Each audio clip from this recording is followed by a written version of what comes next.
তোলো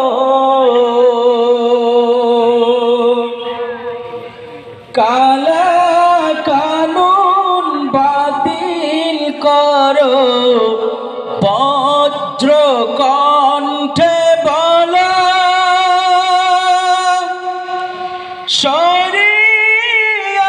শরিয়াতের আইন নিয়ে আর যেন না খেলো।